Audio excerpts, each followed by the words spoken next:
Welcome to the Q Podcast. Q is about conversation. If we're really concerned about ending poverty, we've got to be more concerned about creating justice. Our cultural products as Christians need to both defy and resonate with the culture. And God's doing amazing things. His church is expanding, His church is growing. It's not what's the purpose of my life, it's what is the purpose that's been assigned. Stay curious, think well, advance good.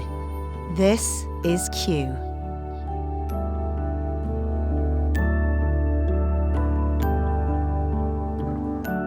Hi, I'm Gabe Lyons. Welcome to the Q Ideas podcast. And today we're talking about current issues and we're talking about the news. And I know for most of us, talking about the news seems to have become a regular occasion. You can't escape it. It's always on your phone. You're getting alerts, the latest headlines that seem to be customized to our interest, doesn't it? It seems like you're hearing about the things that maybe you read about yesterday. And it's hard for us to know how to read the times well.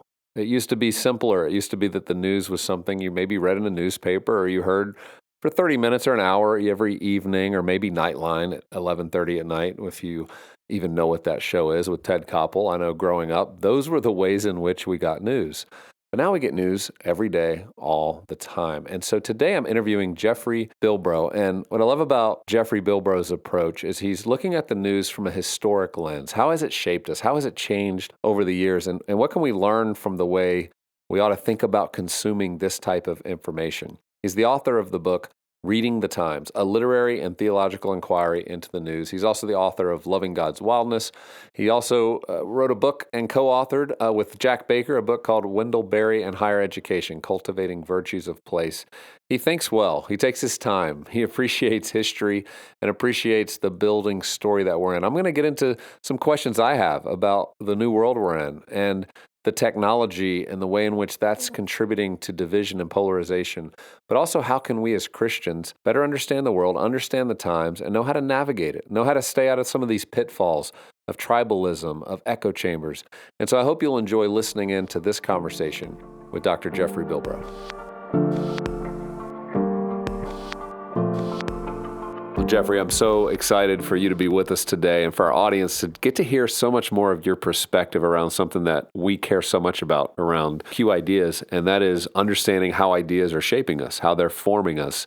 And I've just appreciated your new book where you dig into this called Reading the Times, a literary and theological inquiry into the news. And so I just want to jump right in, but first, just welcome. Thanks for being with us today. Well, thank you, Gabe. I'm excited to talk to you.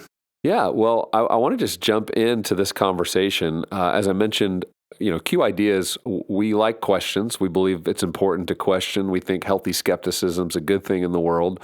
And we also believe we want to understand the times. We want to read the news, read the world, and come into the world discerning, trying to navigate what's true, what's false.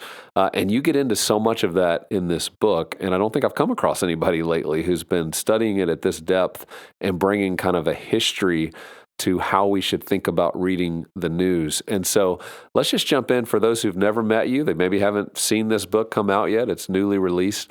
Give us a little bit of a premise as to why you were so interested in taking on this subject matter.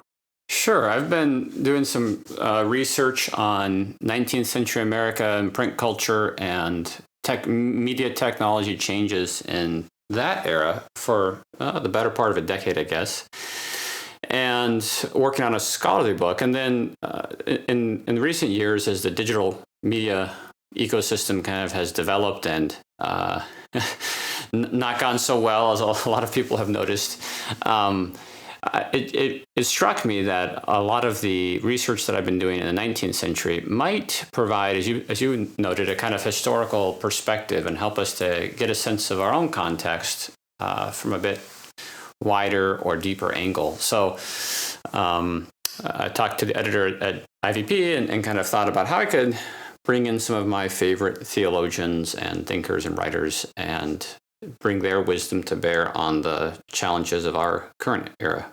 Yeah, it's interesting. I just finished reading a book by Neil Postman, who I know is somebody you would read and care about, on building a bridge to the 18th century. And he's really making the case that the 1700s were such a formative time in human history and for human flourishing. And almost since then, we've been in this decline. So we kind of naturally think we're progressing as a civilization and everything's getting better, we're getting smarter.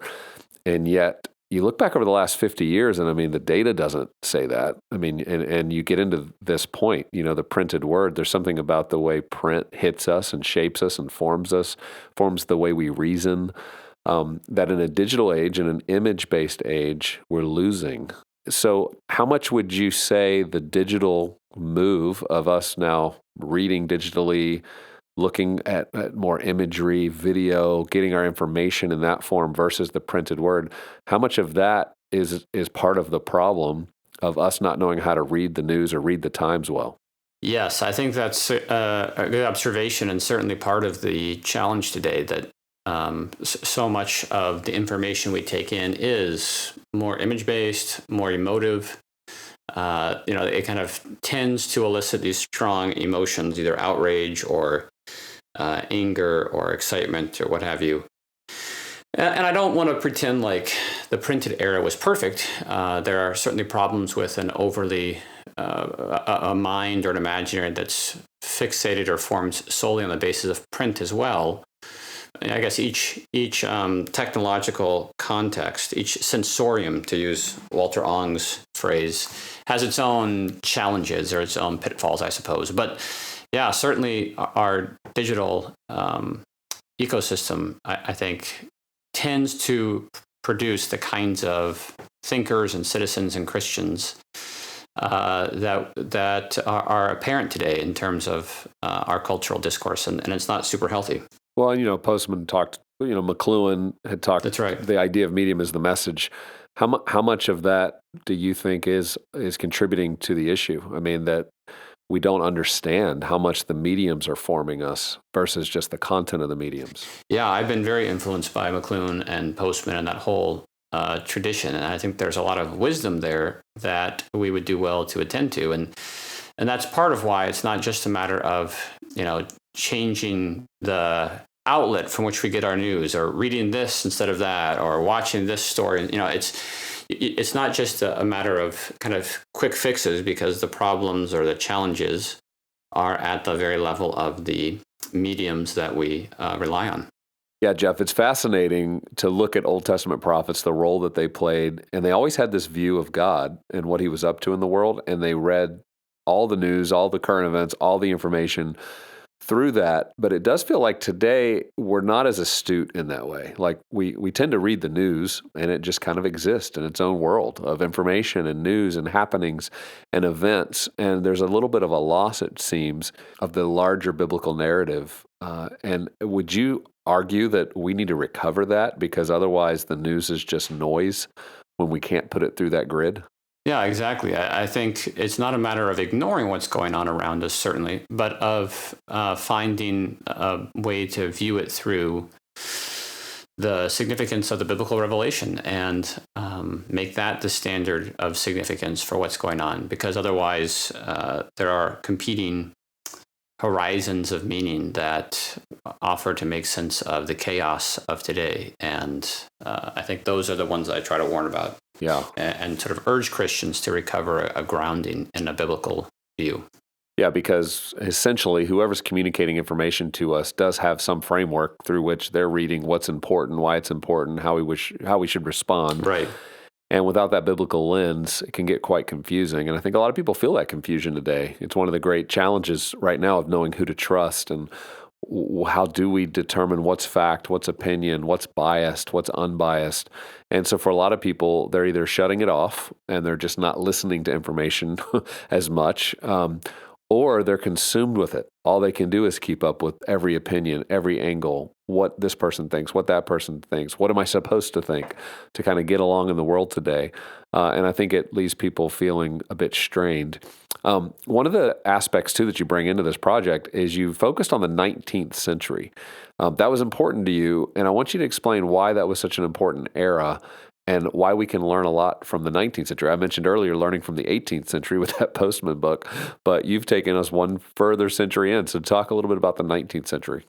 Yeah, and there are certainly lots of other key pivotal eras. I mean, some people talk about the invention of writing, or of course the invention of the printing press and the influence that had on the Reformation. But I think the 19th century is a helpful context for today, in part because that was when a lot of the industrial media technologies were first developed. And in some ways, binary code first became used for communicating information across distances in the form of the telegraph, which is basically dots and dashes or ones and zeros. And a lot of American authors and commentators saw these really rapid changes happening around them. I think it's, we have certainly experienced a lot of change, technological change in our own lives. But in some ways, the change from, news spread on horseback via letters or newspapers printed on hand presses to just a few decades later, newspapers printed on steam-powered printing presses and disseminated with steam-powered railroads or steamships. It was quite remarkable and quite dramatic. So I think people who lived through that shift and that explosion of information have a lot of wisdom to offer those of us who are going through a kind of similar acceleration today. Well, tell us a little bit about some of what we can learn. I know Frederick Douglass and Dorothy Day were a couple of examples that you mention and describe in this book as being helpful readers of that time and what was taking place. What would some of our listeners today benefit from in understanding more about their perspective? Yeah, so I talk about Henry Thoreau and his warnings against overconsumption of the day's news. I mean, he talked about how, in fact, the title of the book is a riff on one of his quotes, which is, "Read not the times, read the eternities." Mm-hmm. And obviously we tweaked that a little bit, said read the times, but hopefully read the times in light of the eternities. So he gave some counsel about how we might go about doing that, which I draw on. And I think, as you mentioned, Frederick Douglass is another example of someone who lived through these technological changes and saw ways of using them to spread, in his case, this message about abolition and justice and biblical liberty through communities forged by his newspapers and his speaking circuits. So he's one who uses these new technologies, but tries to do so in ways that foster community and build consensus rather than simply sort of create more confusion and noise and spread chaos.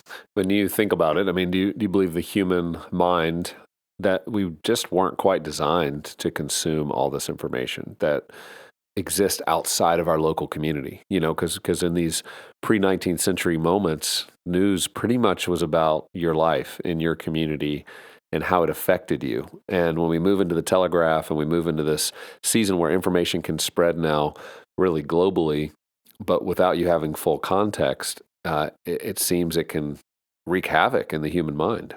Yeah, that's right. And I think we need to put limits and recognize that we don't have an obligation or even perhaps the right to know everything about everywhere. That's simply impossible. And so we have to put limits, and some of the ways I suggest thinking about those are in terms of what do we need to know to love our neighbors well. And in our global context, sometimes our neighbors are not just those who live in the same place as we do. We are related to people at distances, like right now you and I are having this conversation, but there are still ways to limit the kind of influx of information and think about, what am I going to do with this? How is this going to help me to love others and to spread or participate in the kingdom of God, rather than just entertain me or outrage me or infuriate me. Yeah, and I know David French recently wrote a piece, and then I saw him on CNN a couple of weeks ago describing this outrage culture and how much, when we're just picking up these bits and pieces of information out of context, we tend to over-associate with either those ideas or over-associate a population that we live alongside in too high a number to believing those types of extreme ideas. And we get angry. We wake up angry. We go to bed angry. We're frustrated all the time, but there's nothing we can do about it. And how this lack of embodiment is really not a Christian idea, that what you're arguing for is an embodied presence in our communities with our neighbors, and information should be used to help us better understand that. Speak a little bit about this point. I keep going back to Postman just because it's fresh off of my reading list. But he talks about information, and this was 1997 when he wrote this book. But he was describing the information age and how obviously we have more information now than we've ever had. But that doesn't mean we have knowledge. And essentially, you need from information, you create knowledge by organizing the information, and then from that, you gain wisdom. And what you're arguing for here is we need to gain wisdom. We've got too much information. And so what are some of the practical ways people who are listening today could be a part of maybe reversing course in their community, in their small group, in their church, in their friend group, about how they're going to think about information and wisdom? Yeah, and the other key concept from Postman I think is helpful. He talks about the information action ratio. How much information are we taking in versus what kind of response can we make? Right. And when that gets skewed, like you're talking about, when we have so much information, but there's really nothing we can do in response, it gets really unhealthy, but spiritually, communally, psychologically. So I think kind of recalibrating that ratio is important. And there are a lot of ways to do that. Maybe consume less information, but also, kind of open ourselves up to different sources of news. So, one of the things I suggest is taking walks in our neighborhoods and through our communities and open ourselves to what's going on around us. And, some of us live in kind of insulated areas, but a lot of us, if we go out our front door and start walking, we'll meet people from all walks of life, Christians, non-Christians, all socioeconomic statuses. And there are opportunities to really learn about the needs of our neighbors in new ways. And then might find ourselves paying attention to different kinds of news, not just the news that affects who we might imagine ourselves, what like voting group or interest group to be. Yeah. But, other neighbors whom we might have a responsibility to act on behalf of. So that's one idea, or, finding particular topics to which God might be calling us to attend. What is the vocation that God has laid on our lives? And maybe I can ignore a lot of stories, but read some books or some long essays about a few topics and a few issues that I might be called to engage with. So go deeper on things that are more narrow. Yeah, I think that's wise. And in a world where we could have access to all the information in the world, it's so important. It can be overwhelming. I know in our particular work at Q Ideas, we are trying to address so many of the different current issues and happenings, which forces myself and our team into being well-read about all the events taking place in the world. But you do have to step back from that. And I think this is where you get into the biblical lens and go, which of these stories, which of these news events or current issues are ones that we can really bring a biblical framework to. We can understand how it fits into the eternities, as you mentioned, how it really matters to a person's soul, to their life, to flourishing. And then we pick and choose and try to discern and curate based on what does a Christian leader need to know this year? And that's how we approach things with Q Ideas, is what in the year ahead are the conversations we need to be prepared for? And then how can we bring wisdom into this so that it's not just more information, it's not just more confusion, as many Christian leaders have felt, I think, more recently. Like as every year goes on, they feel more kind of confused. How do we bring wisdom to this? How do we simplify this? Because I think what happens in the chaos is we really lose our orientation. And as you've stated, we got to get back to this biblical view. So how would you apply that in 2021? You've got a lot going on in the news, right? You've got a pandemic. We've got all kinds of discussions, related to world sort of governing together as it related to the pandemic. You've seen a lot of Christians start to read that through a revelation lens. I'm curious, can you go too far in trying to apply biblical lenses to current events? It seems that some people get in trouble when they do that and start to predict things and start to think they're really reading scripture into these events, but maybe it's not. And you look back at the New Testament, almost every writing from an apostle, you see that there's this expectation that they're in the end times, that the news of the day has communicated to them that our days are short, and here we are 2,000 years later. So what's the right balance to this?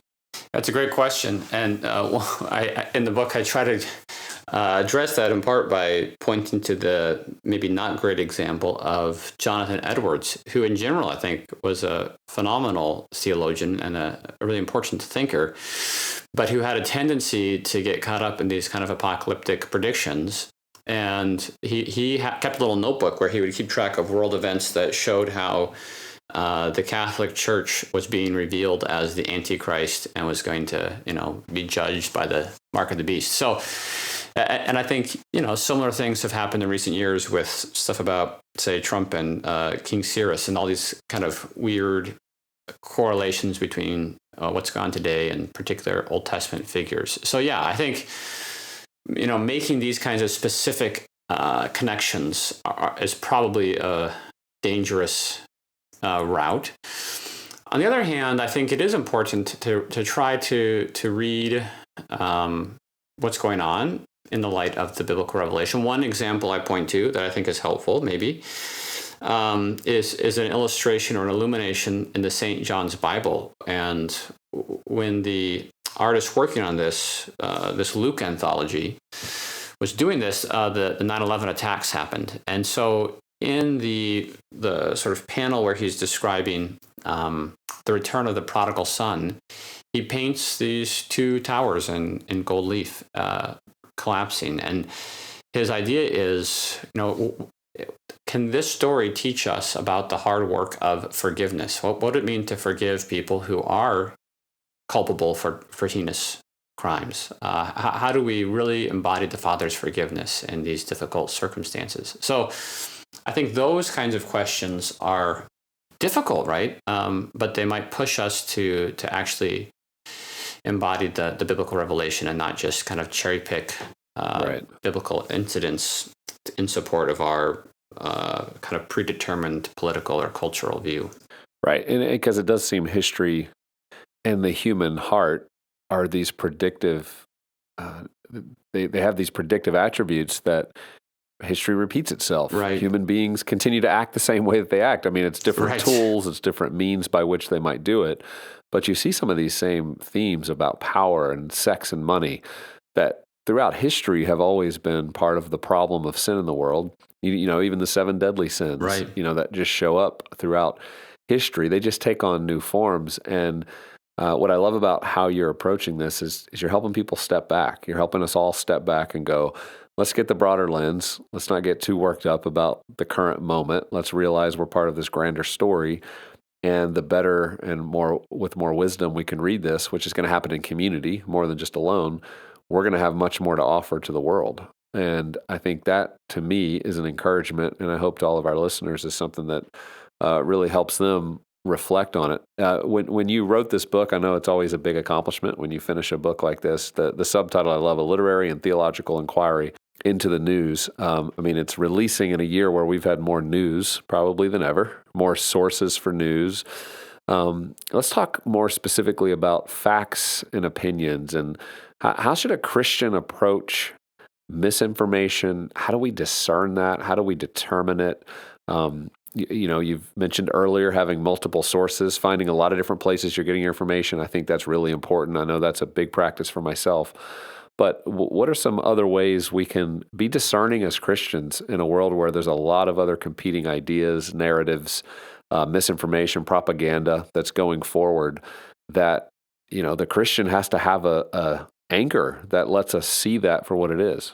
Yeah, I think one of the sources I quote is Zeynep Tufekci, a Turkish scholar. She has this line where she says, belonging is stronger than facts. And I think that's very true. And in an era where we are rightly concerned about misinformation, it can be tempting to kind of focus on fact-checking or other ways of making sure that we all have the right facts.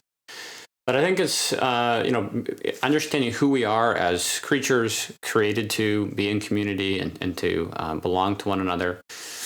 It's important to realize that in some ways, misinformation is a symptom of unhealthy forms of community and belonging. And when we become more lonely or more isolated from each other, that creates the conditions for misinformation and different competing facts to thrive. Yeah. So I think, there's some good work being done on fact checking and those kinds of things. But I think the deeper work and the really important work is finding ways to belong well to each other as members of the body of Christ, first and foremost, but then also as redemptive agents in our communities. So, yeah, I think if we really are committed to our communities and in rooted friendships with one another, then it's more likely that we'll have friends and conversations that can kind of check us when we might be prone to go down various rabbit holes. Well, I think that's a great insight, the importance of community. And when we're alone and isolated, we go down tracks towards misinformation. I think that's a helpful way for our listeners to think about this as we're constantly trying to encourage leaders and those listening to be in community, be sharing these ideas. Don't just listen to Q Talks on your own. Listen to them, talk about them, try to wrestle with these ideas, try to understand these concepts together, because that's where you're living it out. That's where it can make a difference, where it's actually hitting street level. Well, Jeffery Bilbro, I'm so thankful for your work on this, your faithfulness. I know it took many years to work this out and to give us this very important book, Reading the Times, a literary and theological inquiry into the news. And we are grateful for it and look forward to continuing to talk with you about this subject. I think it's going to be an important one in the year ahead. So thanks for being a part of this with us today. Thanks so much. Appreciate it. Well, I hope that was an encouraging conversation for you to hear about how we can think well, how we as Christians can be smart, intellectual, learning, but also run it through the right lens, have the right filter, make sure we're not completely emotive in how we respond to every single piece of news that comes out, every single headline, but how we can be thoughtful and how we can learn from history and better understanding our approach to the news. As you continue in our Q Ideas community, we're so grateful for you. Every week, we're trying to help you understand the news, understand current issues from a more historic lens. We don't like to just react or overreact to current headlines. We want to think well about this. We want to think well about how we approach issues and what are the roots and history of these subjects and how do they affect us in the future, especially as we try to process that through the lens of faith. And so Reading the Times, a literary and theological inquiry into the news, I would highly encourage you to read it. I think you'll be fascinated by the work that Dr. Bilbro has done in this piece. And I also want to encourage you, if you're listening for the first time, or maybe you've listened to our podcast but haven't jumped into the whole community, the Q Ideas community mostly gets its information and conversation from Q Media. And you can have a free trial to that. You can go to qideas.org/trial. That will give you 30 days where you can access all of our playlist, podcasts that we've curated, as well as content we're curating specifically with you in mind to help you as a Christian leader better understand how to navigate the chaos of our culture. So take advantage of that at qideas.org/trial, and we'll look forward to talking next week.